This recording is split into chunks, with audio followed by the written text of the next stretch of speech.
Əgər pensiyaların artmağını istəyirsinizsə, kanala abunə olun və videonu bəyənməyi unutmayın. Azərbaycanda minimum pensiyanın artırılması istiqamətində dövlət tərəfindən addımlar atılacaq. Bununla bağlı artıq cənab prezident tərəfindən müvafiq göstəriş verilib. Hazırda ölkəmizdə minimum pensiyanın məbləği 280 manat təşkil edir. Aparılacaq artımlardan sonra isə növbəti ildən etibarən minimum pensiyanın yeni məbləği müəyyən olunacaq və bu dövlətin sosial siyasətində mühüm bir addım kimi qiymətləndiriləcək. Yeni Sabah az xəbər verir ki, bu barədə Bakusa geniş açıqlama verən Milli Məclisin deputatı, iqtisadçı alim Vüqar Bayramov məsələnin detalları ilə bağlı danışıb.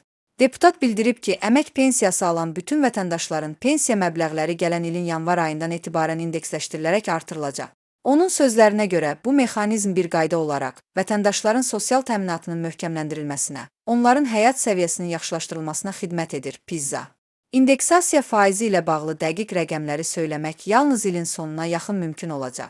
Çünki pensiyaların indeksləşdirilməsi faizi 2024-cü ildə orta aylıq əmək haqqındakı artım göstəricinə uyğun şəkildə müəyyən edilir. Deməli, həmin artım faizi əsas götürülməklə 2025-ci ilin yanvarından əmək pensiyalarının artırılması həyata keçiriləcək. Gözlənilir ki, bu proseslə bağlı prezident sərəncamı ənənəvi olaraq fevral ayında imzalanacaq. Çünki fevral ayının əvvəllərində Dövlət Statistika Komitəsi tərəfindən 2024-cü ilin orta aylıq əmək haqqı artım faizi elan olunur.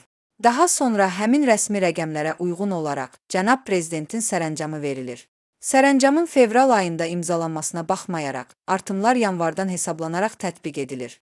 Beləliklə, yanvar ayında hesablanan artımlar fevral ayındakı artımlarla birlikdə vətəndaşlara ödənilir və bu da pensiyaçılarımızın heç bir halda zərər çəkməməsini təmin edir. İndeksləşdirmə həm yaşa görə, həm ailə başçısını itirməyə görə, həm də əlilliyə görə əmək pensiyası alan bütün vətəndaşlara şamil olunur.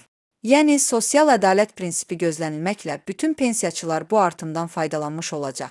Deputat əlavə edib ki, 2025-ci ilin dövlət büdcəsində sosial təminat və sosial müdafiə tədbirləri üçün 4 milyard 998 milyon manat həcmində vəsait ayrılması planlaşdırılıb. Bu göstərici 2024-cü ilin büdcəsi ilə müqayisədə 14% daha çoxdur. Bu fakt dövlətin sosial yönümlü siyasətinin davamlılığını təsdiqləyir. Eyni zamanda Dövlət Sosial Müdafiə Fondu, ƏYM büdcəsini və digər sosial xərcləri də nəzərə alsaq, dövlət büdcəsinin və icmal büdcənin ümumi xərclərinin təxminən 45%-i birbaşa sosial məqsədlərə yönəldiləcək. Başqa sözlə, 2025-ci ildə dövlət büdcəsindən ayrılan hər 100 manatın 45 manatı sosial istiqamətlərə sərf olunacaq. Bu isə həm pensiya təminatının, həm minimum əmək haqqının, həm də digər sosial ödənişlərin yüksəldilməsinə şərait yaradacaq.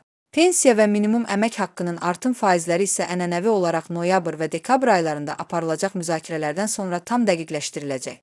Bu müzakirələrin yekununda qəbul olunacaq qərarlar növbəti ildən etibarən qüvvəyə minəcək və biz real artımların vətəndaşların həyatına tətbiq olunduğunu müşahidə edəcəyik.